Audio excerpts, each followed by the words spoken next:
조언은 여러분 부정어로 하는 순간 조언이 되지 않습니다. 바로 평가가 되고요. 지적이 돼요.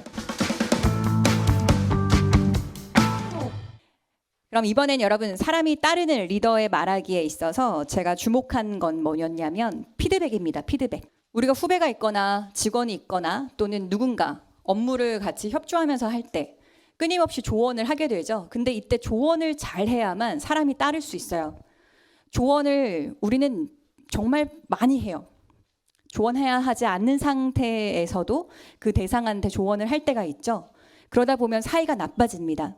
그게 바로 실패하는 리더의 피드백인데요. 저의 LG 한 계열사 임원분이었는데요. 이런 일이 있었어요. 광고 회사였고 광고를 만든 그 영상을 보면서 피드백을 하는 건데요.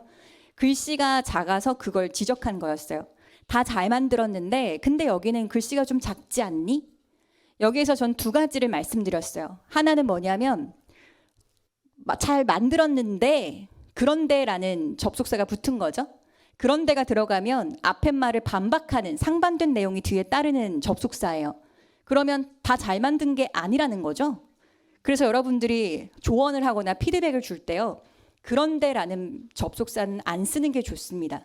이거는 일상에서 일부러 더 가다듬어야 하는 스킬 중에도 하나예요. 그리고를 붙이는 게 차라리 나아요. 다 잘 만들었어. 그리고 글씨에 대해 얘기를 하면 되는데요. 여기서도 좋지 않은 점은 또 뭐였냐면 부정어가 나왔죠. 조언은 여러분 부정어로 하는 순간 조언이 되지 않습니다. 바로 평가가 되고요. 지적이 돼요. 지적과 평가는 우리 받으면 어때요? 기분 나빠요. 아무리 좋은 칭찬이어도 기분 나빠요. 이를테면 오늘 되게 예쁘시네요. 기분 나쁠 수 있어요. 오늘 나는 별로 안 예쁘다고 생각했는데 예쁘다고 하면 날 그동안 뭐라고 생각한 거지? 이럴 수 있어요. 내가 꾸밀 때는 예쁘단 말 안 하고 지금 왜 이러지? 이럴 수 있어요. 그러면 혼돈스럽기도 하죠. 또는 다른 칭찬, 나한테는 칭찬이라고 생각하지 않은 말을 상대방은 칭찬이라고 생각해서 할 때 그 말이 어긋나게 되는 순간 또 다른 대화가 되겠죠. 그래서 여러분들이 조언을 하거나 뭔가 평가하거나 지적할 때 하지 않아야 할 점은요. 과거형이에요. 과거형. 글씨가 작지 않니? 그건 지금 글씨가 작다는 걸 지적한 과거형이죠. 그래서 미래형으로 나아가야 돼요. 똑같습니다. 저도 피드백을 드릴 때요. 아까도 우리가 두 분 나오셨죠? 되게 유쾌했잖아요. 그 이유가 이렇게 하시라라고 제가 조언했지 지금 이런 문제점이 있고 이런 문제점이 있어요라고 하진 않았어요. 정확한 조언은요. 방법이 따라야 합니다. 방법. 그래서 여러분들이 앞으로 해야 하는 피드백은요. 방향과 방법이 있어야 돼요. 그 방향은 당연히 미래로 나아가야겠죠? 그래서 여러분들이 말할 때 미래형이 돼야 돼요. 이렇게 바꾼 거죠. 다 잘 만들었어요. 광고 자막 글씨를 키우는 건 어때요? 이렇게 해서 부정어를 아예 뺍니다. 작지 않니? 이게 아니라 내가 원하는 바를 밝히는 거죠. 광고 글씨를 키우는 건 어때요? 미래형으로 말을 하는 거죠. 그리고 어때요? 라는 말은요. 그 사람의 의사를 물어보는 거라 좋습니다. 명령이 되지 않죠? 그 다음에 좋은 리더라면요. 글씨를 왜 키워야 하는지에 대한 필요성을 언급해 줘야 돼요. 그래서 그 피드백이 그 직원이나 후임이 앞으로 성장하는 데 도움이 돼야 합니다. 그렇게 여기에 붙인 말이 이거예요. 광고가 매장용이니까 고객이 들어왔을 때 한눈에 보일 수 있도록 크게 하는 건 어떨까요? 유심히 보지 않는 광고니까 고객이 상담을 하다가 얼핏 보더라도 메시지가 전달되는 게 좋겠어요. 이렇게 해서 광고를 만든 의도를 밝히는 거죠. 그러면 매장용 광고는 그렇지. 고객이 문을 열고 들어와서 설렁설렁 보더라도 확 혜택이 보일 수 있으면 좋겠구나가 되는 거고요. 대신 TV 광고는 달라야겠죠.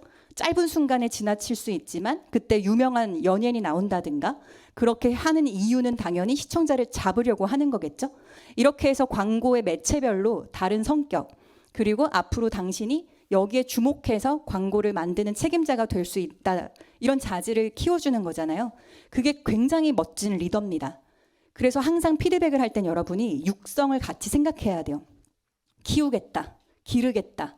그래서 단순하게 이렇게 해, 저렇게 해. 이렇게 돼서는 안 되겠죠?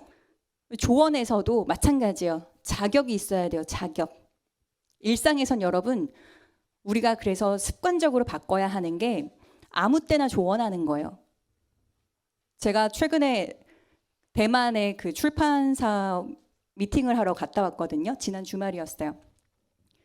그러고 미팅을 마치고 제가 달리기를 좋아해서 자주 뛰는데요. 달리기 영상을 인스타그램에 올렸어요.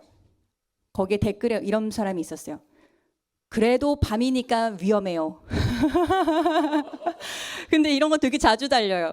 제가 한 번은 또 프라하에서 3번째 책 쓰고 있다 왔거든요. 그때도 당연히 달렸어요.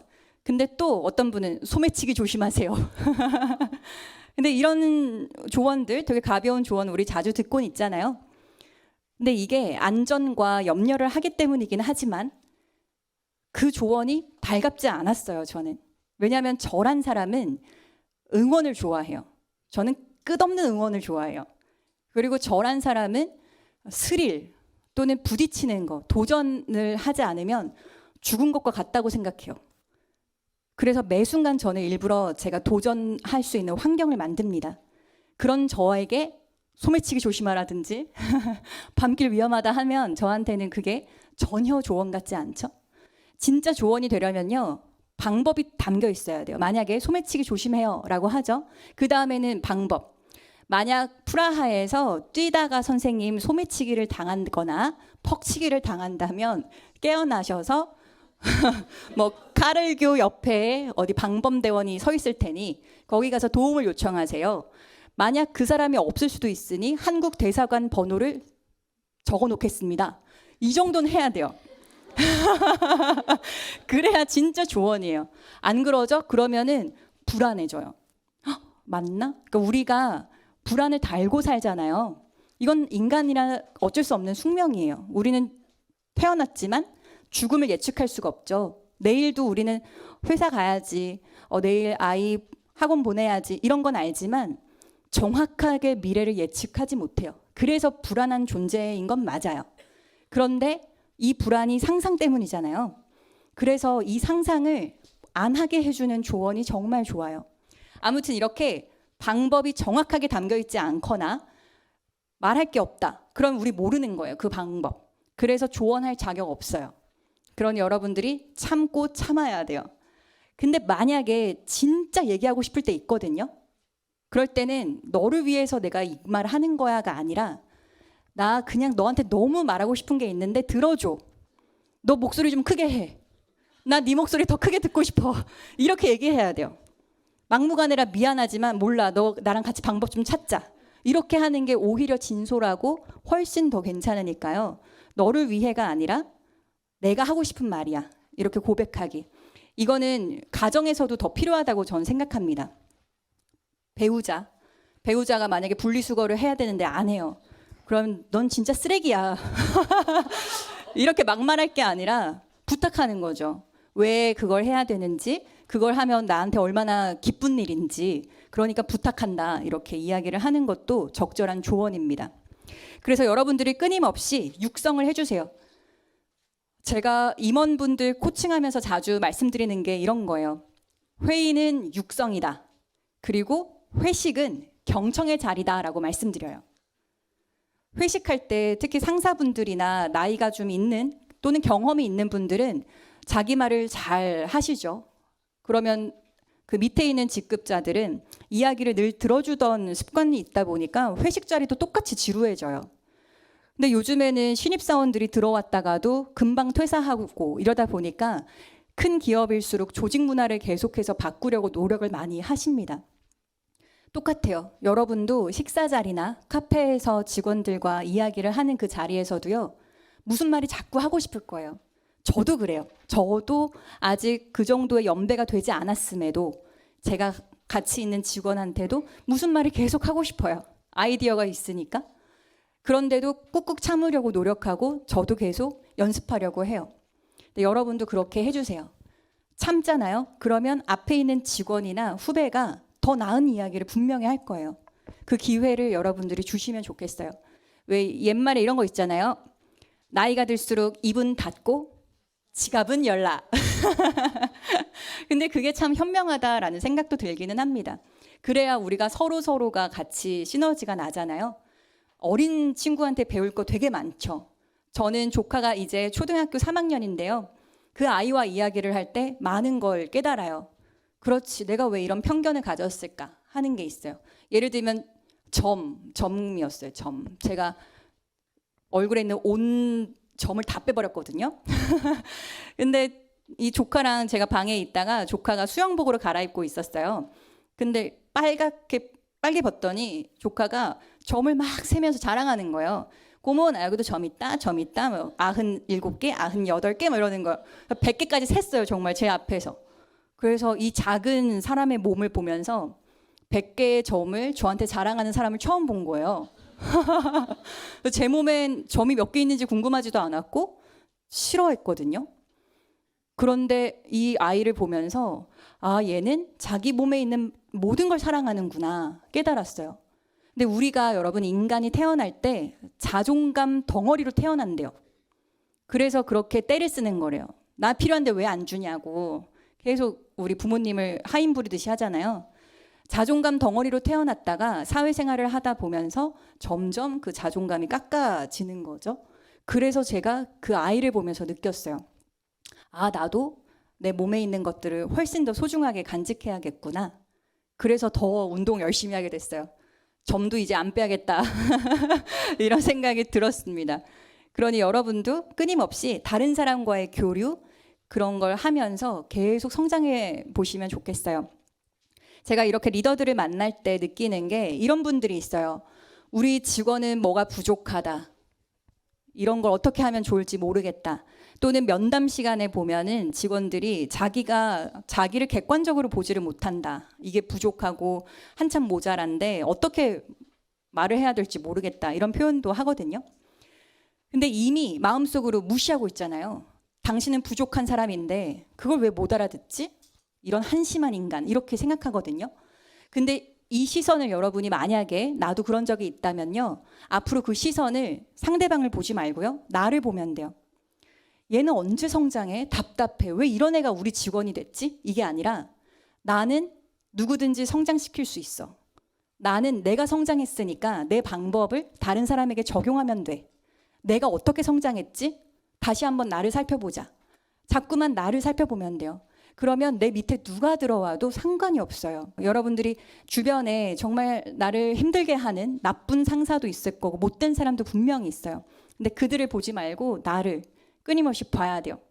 저는 그게 잘 안 돼서 직장 생활 10년 만에 접고요. 사업 차렸습니다. 그런데 나중에 깨달았어요. 아, 나를 봐야 되는구나. 그래서 여러분도 끊임없이 봐주시면 좋겠고요. 그리고 스스로를 말할 때도 똑같은데요. 저는 이런 점이 부족해요 라는 말 대신 똑같은 의미죠. 부족하니까 필요한 게 있죠. 저는 그게 필요해요 라고 하면 돼요. 그래서 회사에서 하지 않아야 할 말 중에 하나가요. 개선하겠습니다예요. 개선한 이런 것도 있죠. 개선하다의 본래 뜻은요. 사전적인 의미로요. 고치다예요. 고치다. 우리 물건이 망가지면 고치죠. 그 의미입니다. 그러니 뭔가를 보고할 때 개선하겠습니다 하는 건 정말 잘못된 걸 바로잡겠다라는 건데요. 실제로 보고하거나 발표하거나 투자를 받을 때요. 잘 되고 있는 걸 우리는 선호하죠. 그런데 고칠 점에 우리가 투자하지 않죠. 그리고 잘하고 있는데 개선하겠다라는 말은 나를 너무나 낮추는 거죠. 근데 여러분은 멋진 사람 좋아하실 거예요. 당당한 사람 매력 있죠? 그렇게 발표하시면 돼요. 그래서 우리가 쓸 어휘는 역시나 긍정적이고 미래형이면 됩니다. 개선하다가 아니라 변화하겠습니다. 더 나아가겠습니다. 확실히 변모된 모습 보여드리겠습니다. 이렇게 포부를 더 당차게 밝히는 어휘를 써주시면 좋겠고요. 제 수업 때도 똑같아요. 어떻게 수업 듣게 되셨어요? 라고 하면은 제가 발표할 때 너무 긴장을 많이 해서요. 제가 말주변도 없어서요. 이러면서 자꾸만 부족한 점을 이야기를 해요. 근데 역시 우리의 습관 중에 하나가 과소평가하죠, 스스로를. 근데 이 똑같은 말 어떻게 하면 좋을까요? 긴장이 없어지거나 말주변이 생긴다고 해서 말 잘하는 거 아니죠. 그 의미는 각자 다를 거예요. 그럼 그 얘기를 하는 게 맞아요. 저는 당당하게 말하고 싶어서 이 자리에 왔어요. 저는 누군가를 봤을 때 그 사람을 그 자리에서 설득하고 싶어서 여기 왔어요. 이게 훨씬 더 멋있죠. 멋있는 말은 여러분 단순해요. 긍정형이기만 하면 되니까요. 일상에서 계속 긍정적으로 말을 해보세요. 그렇게 부정어를 쓰지 않아야 감정도 밝아지고요. 이 감정이 얼굴에 다 담기죠. 표정 밝아야 돼요. 제가 괜히 여러분께 윗입술을 들라고 하는 게 아니에요. 앞으로 여러분 윗입술 드는 거 지금 배웠잖아요. 넷플릭스나 또는 이런 각종 OTT, 영화, 드라마 보잖아요. 다 윗입술 들고 있습니다. 특히 주연 배우들. 눈물의 여왕 보시나요? 눈물의 여왕 보시면요. 김수현 배우, 김지원 배우 윗입술 들고 있습니다. 윗입밖에 안 보여요. 아랫입 안 보입니다. 김수현 배우 같은 경우는 심각한 얘기할 때 아랫입가 좀 보이기는 해요. 근데 김지원 배우는 거의 안 보여요. 그래서 예뻐 보이는 거예요. 그래서 클로즈업을 이만큼 해요. 얼굴 전체가 나오더라고요. 그렇게 보잖아요. 발음도 잘 되고요. 되게 새침하고 못된 말 하는 것 같은데도 미워할 수 없는 사랑스러운 표정처럼 보여요. 그게 윗입술의 힘이에요. 여러분들이 끊임없이 연습하세요. 이거는 어떻게 연습하냐면요. 그 책상에 작은 거울을 두거나 노트북 쓰시는 분들도 그 노트북에 이렇게 핸드폰 세워놓을 수 있잖아요. 카메라 셀피 모드로 해놓고요. 일하다가 으를 하는 거예요. 가끔. 이렇게 윗입술을 드는데요. 이때 여러분 주의할 점이 이 팔자주름 있는 쪽 올리지 말고요. 인중과 맞닿은 지점을 올려야 깔끔하게 잘 들려요. 그러니까 정말 이렇게 하는 거예요. 이렇게 힘준.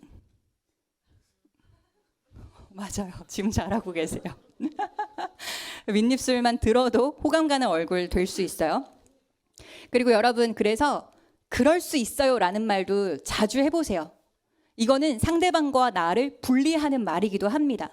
이를테면 아니에요 라고 하는 말도요. 나 그거 아닌데 당신 왜 그렇게 말해? 하면서 정정해 주는 거잖아요. 그냥 분리하면 돼요. 차 타고 오셨어요? 걸어왔어요. 분리하는 거예요. 그리고 상대방이 잘못 말할 수 있다는 사실까지 우리는 인정하면 돼요. 정정할 필요도 없습니다. 반대되는 생각 또는 회의할 때도 똑같죠. 후배가 이상한 말을 한다. 그럼 리더로서 뭔가 야 그게 아니고 하면서 또 정정해 주잖아요. 그런 것도 우리 하지 말자는 거죠. 그럴 수 있다라는 걸 마음속으로도 생각하고 그래 너는 이상한 생각할 수 있어. 그냥 인정하면 돼요. 그게 맞아라고 우리 그거 하자라고 인정하는 거 아니죠. 그러니 어떤 이야기든지 회의할 때는 아무 말이나 할 수 있어야 돼요. 그래야 정말 좋은 안건이 나오니까요. 그렇게 개방적인 회의가 될 수 있도록 그럴 수 있다라는 말 잘 해보시면 좋겠습니다. 여러분 그러면 수업은 여기서 마칠게요. 오늘 너무 반가웠고요. 또 귀한 시간 내주셔서 감사합니다. 다음 달에도 또 볼 수 있기를 바라겠고요. 흥버튼 수업 많이 열리고 있으니까요. 찾아와 주시고 또 채널도 계속 봐주시면 감사하겠습니다. 고맙습니다, 여러분. 감사합니다.